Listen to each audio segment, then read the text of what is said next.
Reciban un cordial saludo de la Cátedra del Desarrollo de la Niñez en Edad Preescolar. En esta oportunidad vamos a trabajar la temática de actores de la comunidad educativa. Para iniciar nuestro tema, vamos a enfocar o a señalar cuáles son los diferentes centros educativos que tienen a cargo la atención de los niños y de las niñas de la primera infancia, los diferentes tipos de instituciones que los atienden. Podemos mencionar en primera instancia lo que son los jardines de niños públicos que tienen dos ciclos de atención, el ciclo interactivo 2 que atiende niños de 4 años y el ciclo de transición que atiende a los niños a partir de los 5 años. Los jardines de niños que están a cargo del Ministerio de Educación Pública, trabajamos entonces lo que son de los 4 a los 6 años. Después están los jardines de niños y de niñas privados, que dependiendo de cada una de las instituciones, la edad de los niños en atención empieza a los 2 años, de los 2 a los 6 años aproximadamente. Algunos otros jardines de niños privados pues atienden de los 4 a los 6 años, ya eso depende de las características propias de cada centro educativo privado. Luego tenemos los centros de educación y nutrición y centros infantiles de atención integral, lo que conocemos como los CENSINAI. Los CENSINAI están a cargo del Ministerio de Salud, atienden a los niños desde el momento de la gestación porque atienden a las madres embarazadas y niños hasta los 12 años. Este es un programa que es para la atención de familias de escasos recursos, ¿verdad? Cuentan con equipos interdisciplinarios que tienen a su cargo velar por el desarrollo de los niños. Entonces cuentan con médicos, con nutricionistas, con dentistas y algunos otros especialistas que visitan periódicamente a los niños y que llevan un control de su desarrollo. También actualmente hay un enlace con el Ministerio de Educación Pública y también hay maestras de MEP nombradas para trabajar en los CENSINAI atendiendo a los niños de los 4 a los 6 años en los dos ciclos que corresponden a la educación pública. Luego tenemos los centros de cuidado y desarrollo infantil, que son los que conocemos como los SECUDI, que también surgen para la atención de niños y niñas de familias de escasos recursos, atienden niños de los 0 a los 12 años. Es un programa que surge de las municipalidades locales, de cada una de las comunidades. Se atienden los niños de 0 a 12 años, sin embargo, algunos se atienden solamente de 6 a 6 años, porque eso va a depender de la necesidad de cada una de las comunidades, de los recursos con que cuentan y de la organización que hayan establecido. Luego están los centros de atención integral, que son los llamados CAI, que atienden también de los 0 a los 12 años. Hay CAI que son privados, otros que son públicos y otros que son mixtos. Estos mixtos cuentan con apoyo de gobierno, pero son administrados por entidades privadas. Se preocupan por todo lo que es la parte del desarrollo físico adecuado en los niños y también enfocan aspectos que tienen que ver con la parte social y con la parte afectiva. Luego entonces también tenemos lo que son los hogares comunitarios que reciben apoyo de lo que es el IMAS y se trabaja en las comunidades, como lo dice la palabra, hogares comunitarios. Es una madre de la comunidad que realiza la adecuación correspondiente a nivel físico de su casa y atiende un grupo pequeño de niños, y el IMAS es el que le provee, digamos, los alimentos y los recursos para poder brindar una atención adecuada a estos niños. Y luego tenemos lo que son las guarderías privadas y algunas entidades que cuentan con guarderías, como puede ser el INS o como puede ser la Corte Suprema, que también tienen sus guarderías para los hijos y las hijas de sus empleados o de sus funcionarios. Bien, la temática de hoy, actores de la comunidad educativa. Bueno, ¿qué es la comunidad educativa? A veces pensamos que la comunidad educativa está conformada solamente por lo que son los estudiantes y los funcionarios del centro educativo, pero no son solamente ellos, sino que hay otros elementos importantes que forman parte de esta comunidad que la vamos a denominar como comunidad educativa. Tenemos en primera instancia lo que son los estudiantes, que es el centro, ¿verdad? Los niños y las niñas que acuden a los centros educativos. Luego está la comunidad, porque el centro educativo está inmerso dentro de una comunidad. Recibimos los niños y las niñas de una comunidad específica con características particulares, con opciones, atenciones y servicios que brindan las comunidades y con características particulares que no podemos dejar de lado, sino que tenemos que tomar en cuenta. Hay diferentes personas que viven en la comunidad y que tienen interacción con los niños y de quienes los niños reciben algún tipo de servicio o algún tipo de atención.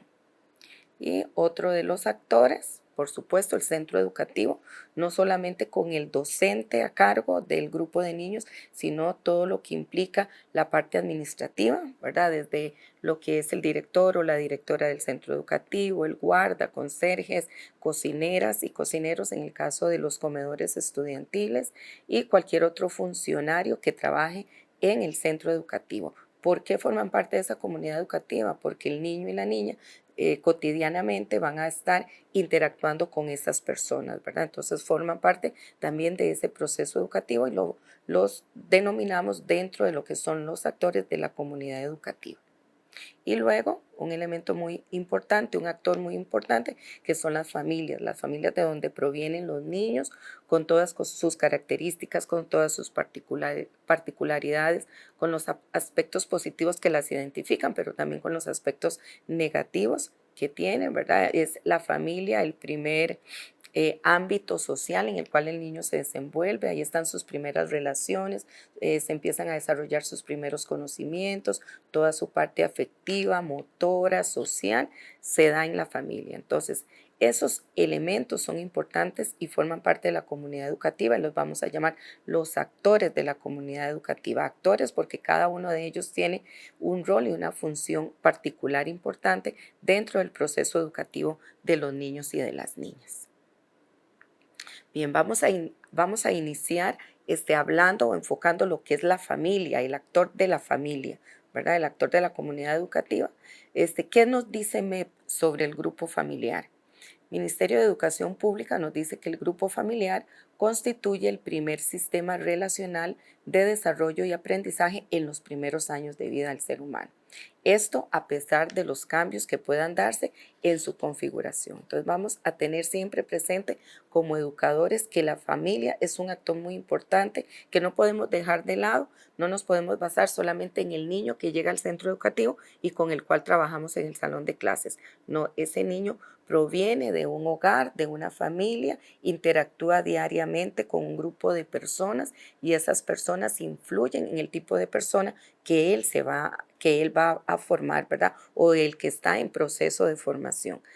Esa familia, no podemos desligarla del quehacer de la labor educativa, ¿verdad? Porque constantemente vamos a estar en comunicación con ellos. Entonces es un actor muy importante para el trabajo que nosotros desarrollamos como educadoras y como educadores.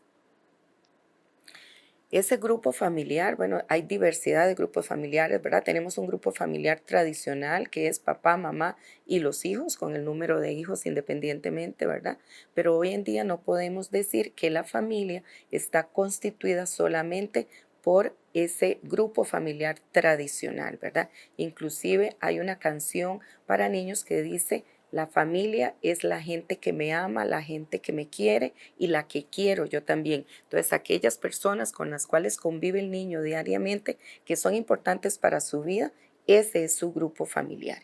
Y hoy contamos con una gran diversidad de grupos familiares, ¿verdad? Tenemos mamá que vive sola con sus hijos, papá que vive solo con sus hijos, o papá que vive con sus hijos y un compañero, o mamá que vive con sus hijos, sus hijas y una compañera, o tenemos grupos familiares extensos porque tenemos niños que conviven con los abuelos, con los tíos, con los primos y papá y mamá, ¿verdad? Como también niños que su grupo familiar son los abuelos, que son los que están a cargo de su crianza, tal vez porque mamá y papá no forman parte de la vida cotidiana de ese niño, entonces están a cargo de los abuelos, ¿verdad? Entonces es importante que como educadoras y educadores en el centro educativo tomemos en cuenta esa diversidad de grupos familiares de tal manera que nadie se vaya a sentir excluido y que siempre formen parte, estén involucrados en el proceso educativo de los niños. por el bienestar no de la institución ni en sí del grupo familiar, sino por lo que más nos interesa como educadores, que es el beneficio de los niños y de las niñas que tenemos a cargo. En el grupo familiar, los niños y las niñas cuentan con espacios significativos de socialización. Cuando hablamos de algo significativo, es algo de que va a ser importante para nosotros, que va a ser trascendental, que va a influir en nuestro desempeño. Entonces, ese grupo familiar es muy importante para el niño, ese lazo familiar, ese lazo de afecto que tiene con cada uno de los miembros que conforman su grupo familiar. Es ahí donde el niño va a experimentar formas de pensar, formas de sentir, formas de actuar, de comportarse en la casa, en la comunidad, en otras personas con las que interactúa y también en un grupo de valores determinado.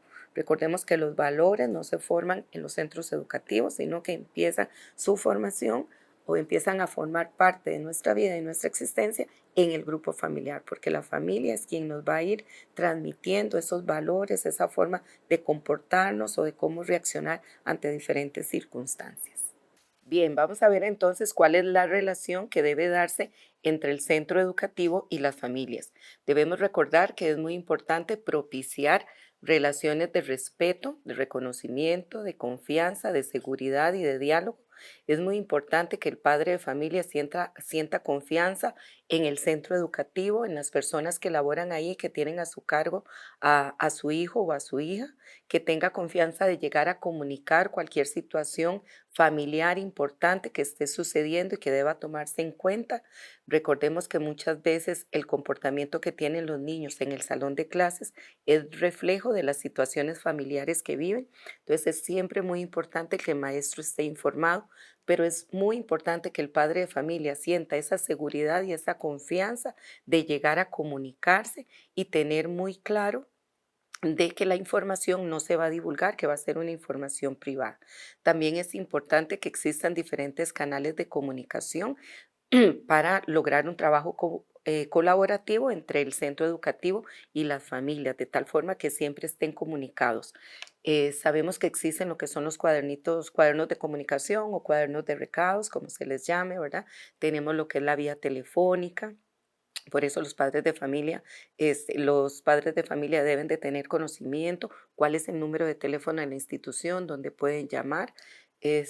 También tenemos lo que son los correos electrónicos y también ahora se utiliza mucho lo que son los grupos de WhatsApp de los padres de familia de los diferentes salones, ¿verdad?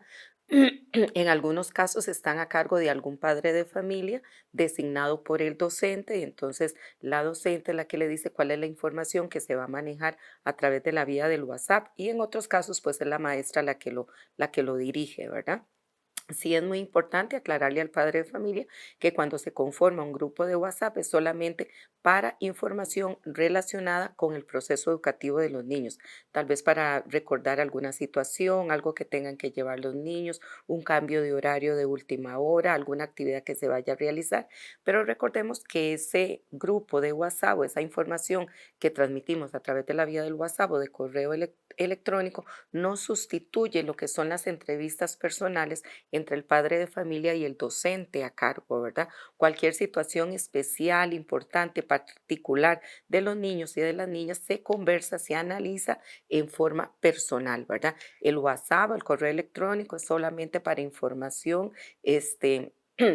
de acontecimientos de imprevistos, algo que vamos a recordar, algo que se nos olvidó pedir o que no mandamos el recordatorio, entonces lo podemos hacer vía de WhatsApp. Un imprevisto, de repente se tienen que suspender las lecciones, tal vez por falta de agua en la comunidad, entonces a través del WhatsApp llega la información a todas las personas y de una manera rápida, ¿verdad? Pero sí es muy importante tener cuidado con esos grupos de WhatsApp, ¿verdad? Que los padres de familia tengan muy claro que si hay alguna duda, alguna sugerencia, algo de lo que no están de acuerdo, no se resuelve a través de WhatsApp, sino que directamente con el docente, directamente con los encargados del centro educativo. Pero sí, hoy en día contamos con muchos canales para mantener la información, para estar comunicados, para que el padre de familia nos comunique algunas situaciones o nos realice algunas preguntas, ¿verdad?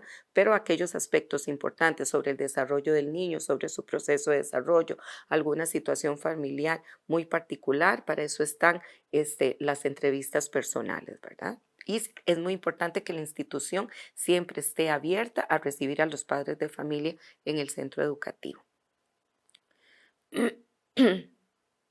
Bien, es importante conocer y valorar cuáles fueron los patrones de crianza de los niños, cuáles son las costumbres del grupo familiar, ya que esto nos va a permitir desarrollar y planear prácticas educativas pertinentes en la medida en que respondan a las características de esos grupos familiares, que respondamos a las necesidades que tienen los niños de acuerdo a las situaciones que viven en las familias, que sean pertinentes en cuanto a saber valorar, reconocer, identificar cómo esos sistemas de crianza o patrones de crianza han influido en el comportamiento que actualmente tiene el niño, ¿verdad? Y que podamos realizar los ajustes, los conversatorios con los padres de familia, siempre en busca del beneficio de los niños y de las niñas. También es muy importante brindar oportunidades para que los grupos familiares participen en diferentes espacios y procesos educativos. Eventualmente podemos invitar a algún miembro de la familia al salón de clases, tal vez para que cuente un cuento, para que realice algún juego con los niños, para que nos ayude con alguna actividad especial o particular que vamos a llevar a cabo en el salón de clases. Entonces, a veces necesitamos ayuda, entonces podemos invitar a algunos de los miembros de las familias, de algunos de los chicos, ¿verdad? Cuando tenemos actividades especiales en los centros educativos, que una feria, que un acto cívico, también entonces contar con el apoyo de padres de familia, de otros familiares con los que el niño convive, ¿verdad? De tal forma que ellos se sientan involucrados y se sientan partícipes del proceso educativo y también ellos se identifiquen con la institución, porque en la medida en que el padre de familia está identificado con el centro educativo, con el salón de clases, con la docente a cargo de su hijo, ¿verdad? Entonces vamos a lograr mayores participaciones y mejores relaciones que van a favorecer todo ese proceso educativo. Muchas veces también podemos llamar a algún abuelito, una abuelita que vaya a contarle un cuento a los niños, por ejemplo, o que cuenten cómo era la vida de ellos cuando estaban niños, cuáles eran los tipos de juguetes que utilizaban, cómo viajaban a visitar a sus familiares, ¿verdad? Que cuando ellos existían, pues no estaban los carros que utilizamos hoy en día, ni las motos, sino que tenían que utilizar otros medios de transporte. Pues los abuelitos y las abuelitas pueden llegar al salón de clases y compartir esas experiencias que siempre para los niños va a ser muy positivo, va a enriquecer el proceso educativo y sobre todo vamos a lograr buenas relaciones con los grupos familiares. Y algo muy importante, respetar lo que es la diversidad de las estructuras familiares, no hacer comentarios negativos ni de ataque a ninguna de esas estructuras familiares, ¿verdad? Que todo el mundo se sienta involucrado, que nadie se sienta discriminado, ¿verdad?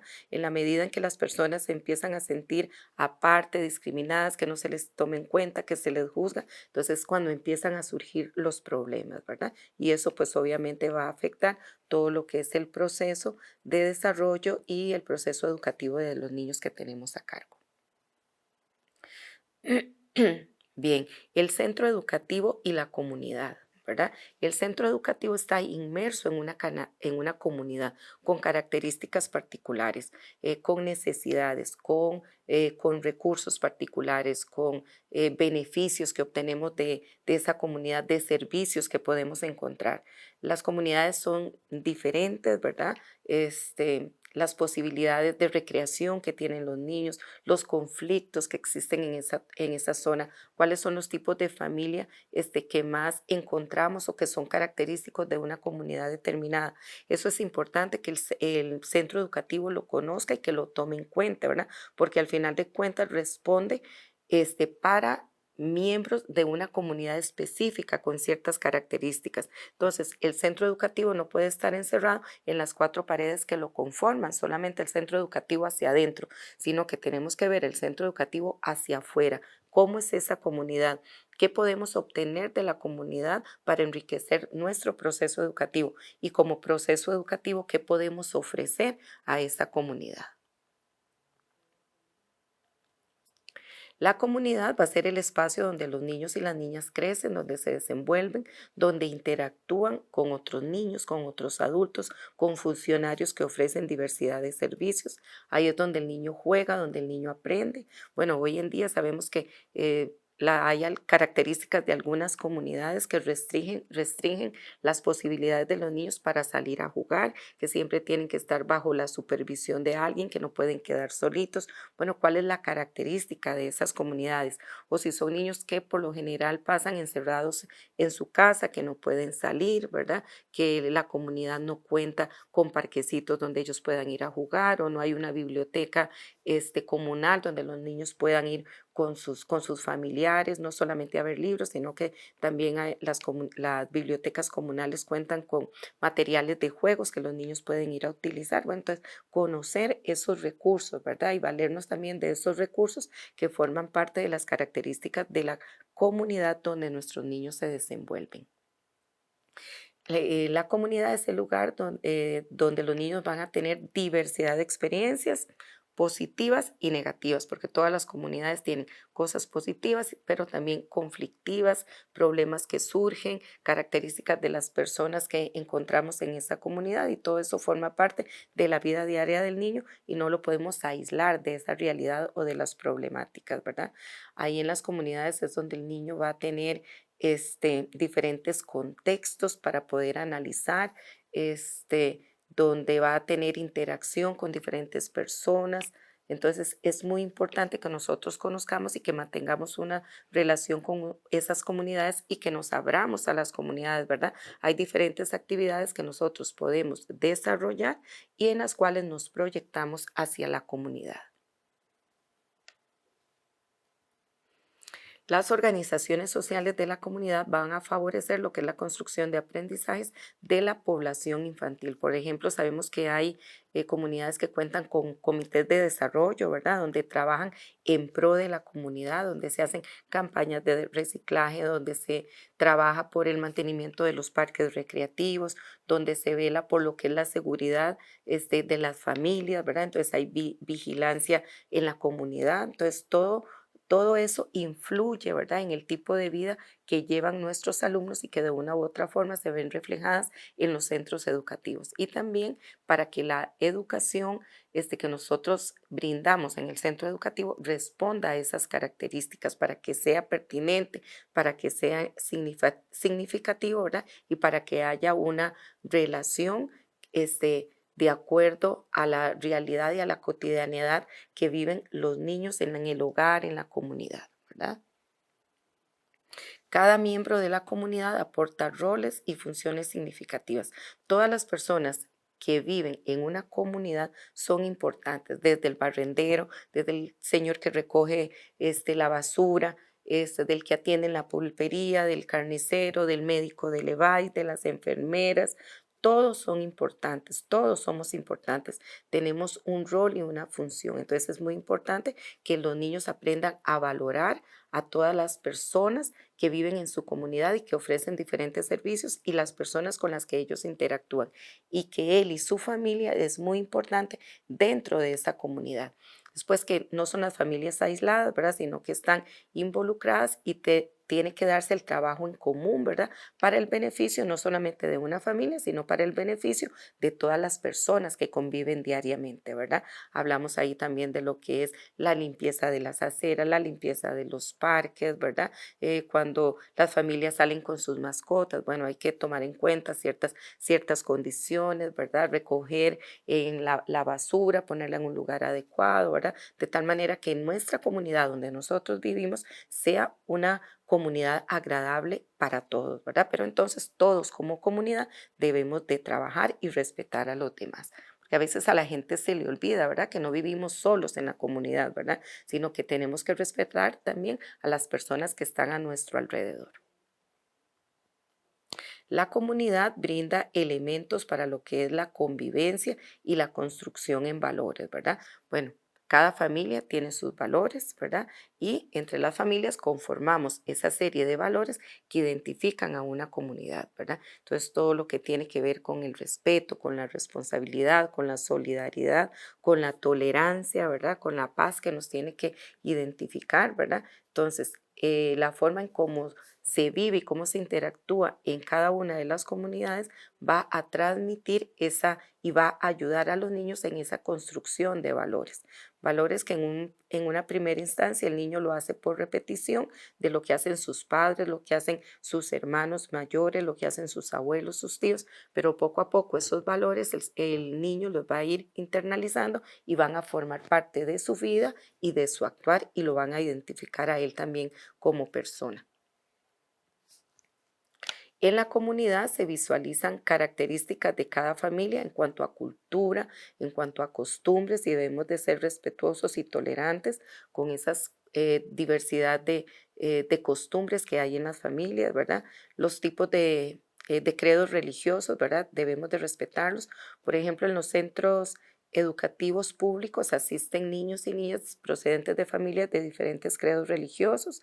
En los centros privados también asisten de diversos credos religiosos. Sin embargo, hay algunos centros educativos privados que responden a un credo religioso en particular, ¿verdad? Pero entonces siempre saber respetar y tomarlos en cuenta, ¿verdad? Hay actividades donde podemos tomar en cuenta al sacerdote de la religión católica, en otras actividades podemos tomar en cuenta a un pastor de la iglesia cristiana, por ejemplo, o evangélica, que nos pueda llevar un mensaje sobre familia, por ejemplo, para cuando celebramos el mes de la familia, que es en el mes de agosto, ¿verdad? Entonces podemos invitar a un miembro de un credo religioso particular para que brinde un mensaje a las familias, ¿verdad? Podemos tener celebraciones donde invitamos al sacerdote a hacer, qué sé yo, la inauguración de la época de la Navidad, por ejemplo, ¿verdad? Entonces, sentir, todos somos parte de una comunidad con nuestras diferencias y nuestras semejanzas. Lo más importante es que todos nos sintamos involucrados y sobre todo que siempre reine lo que es el respeto hacia los demás, ¿verdad? Puede ser que yo no esté de acuerdo con algunas cosas, pero debo de tener la capacidad de escuchar, de respetar y compartir con estas otras personas, ¿verdad? Muchas veces es más lo que nos acerca que lo que nos distancia. Entonces, saber acercarnos, compartir, dar nuestros puntos de vista y también escuchar a los demás. Y el niño aprende de lo que ve en el adulto, ¿verdad? Entonces, es muy importante ese mensaje de convivencia sana que le vamos a transmitir a los niños. Que es importante establecer espacios de trabajo conjunto y establecer una comunicación clara, continua, respetuosa y comprometida con nuestras comunidades, ¿verdad? Podemos hacer campañas en beneficio de la comunidad para material reciclaje, ¿verdad? Organizarnos para ver cómo vamos a establecer la seguridad en las zonas más peligrosas de la comunidad, por ejemplo, ¿verdad? Si tenemos una biblioteca comunal, si podemos ayudar a enriquecer los materiales con los que cuenta la biblioteca, si podemos brindar algún servicio en esa comunidad, ¿verdad?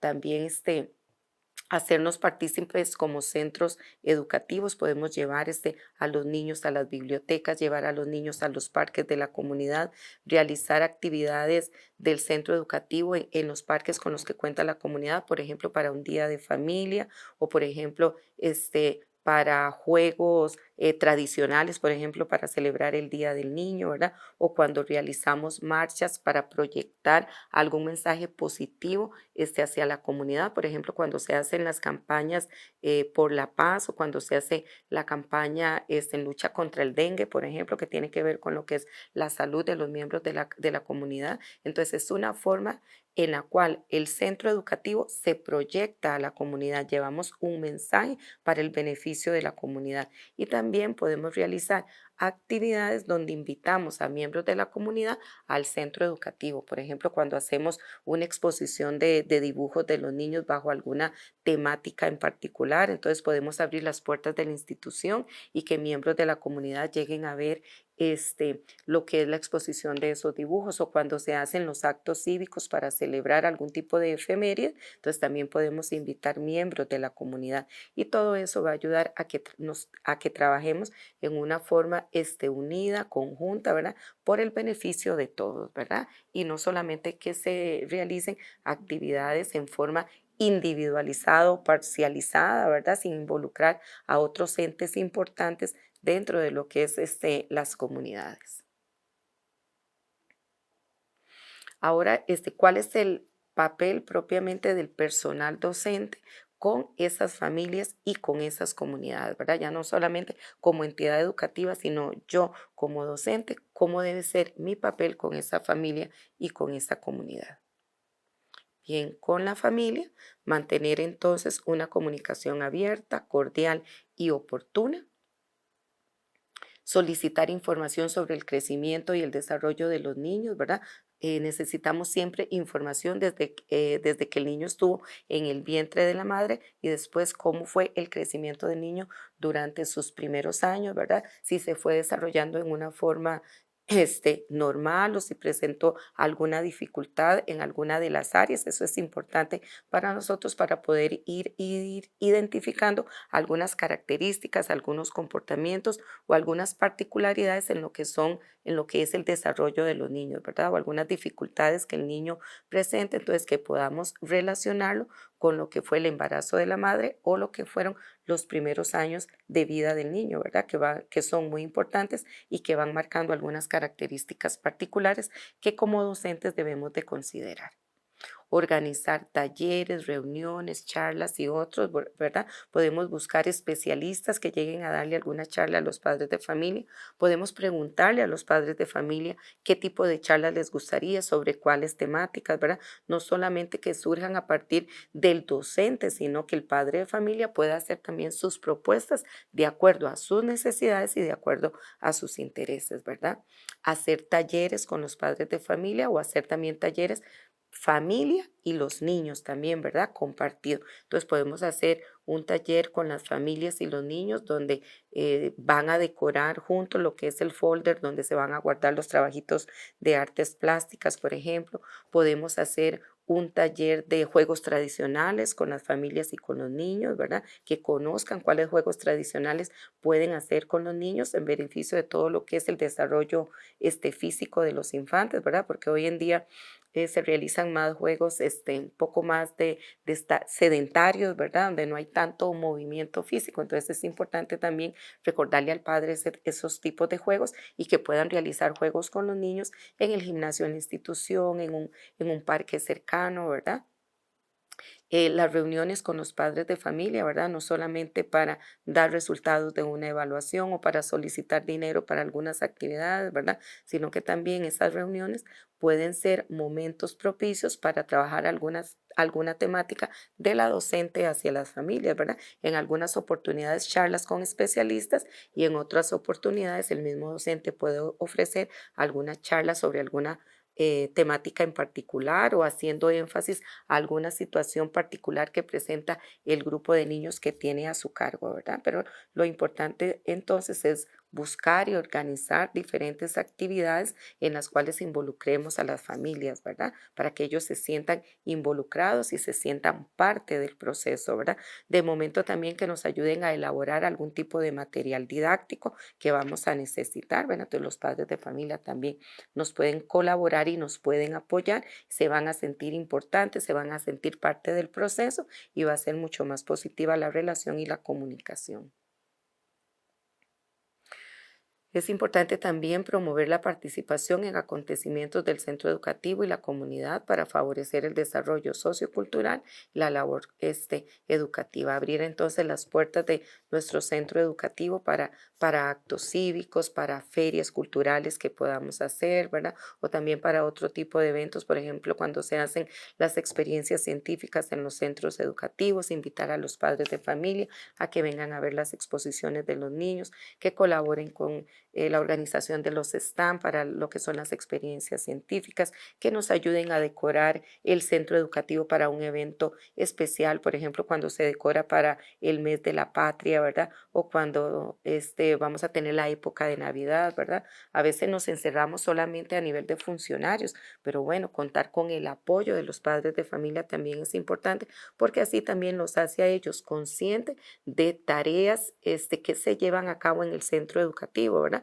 Porque a veces nos enfocan solamente dentro del salón de clases, pero no es solamente el trabajo de nosotros con los niños, sino que hay otras tareas que tenemos que desarrollar como miembros del centro educativo, ¿verdad? Inclusive a veces hasta la que nos ayuden con la limpieza, ¿verdad?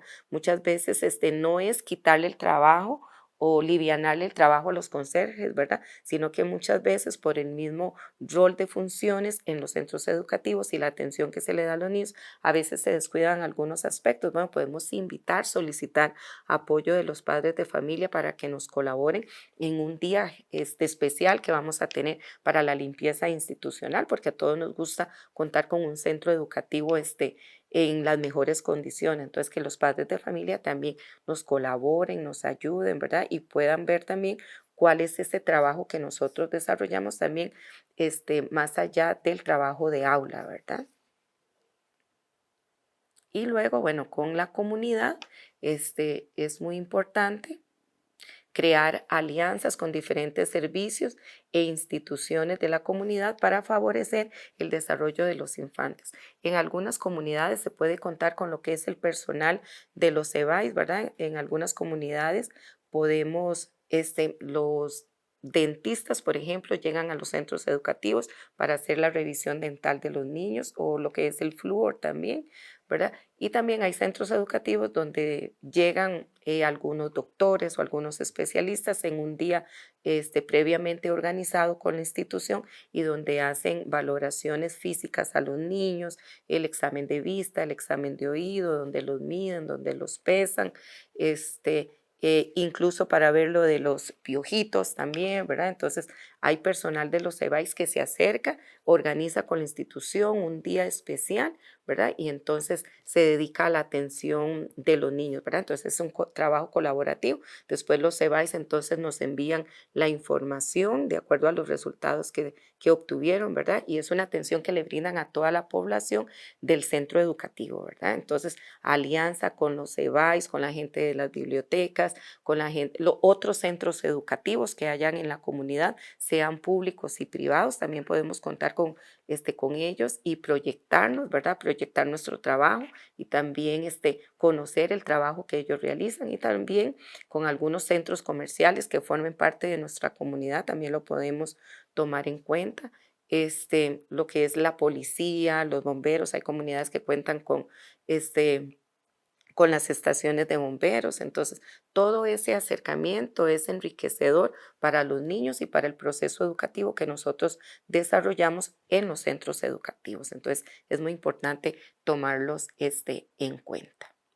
Y también entonces promover actividades de índole cultural, social, recreativo, donde tomemos en cuenta a estas personas, ¿verdad? Servidores de la comunidad.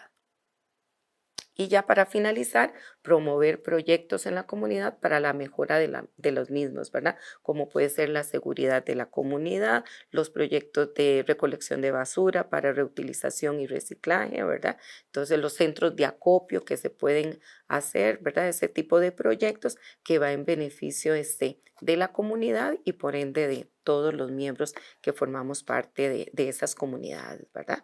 Bien, entonces de esta forma damos por finalizada esta temática que hemos desarrollado en esta oportunidad, esperando que sea de el provecho de ustedes como parte del contenido temático de la asignatura del desarrollo sociocultural de la niñez 1 y también que sea de utilidad para ustedes cuando estén ya en práctica ejerciendo como las educadoras y los educadores de la primera infancia.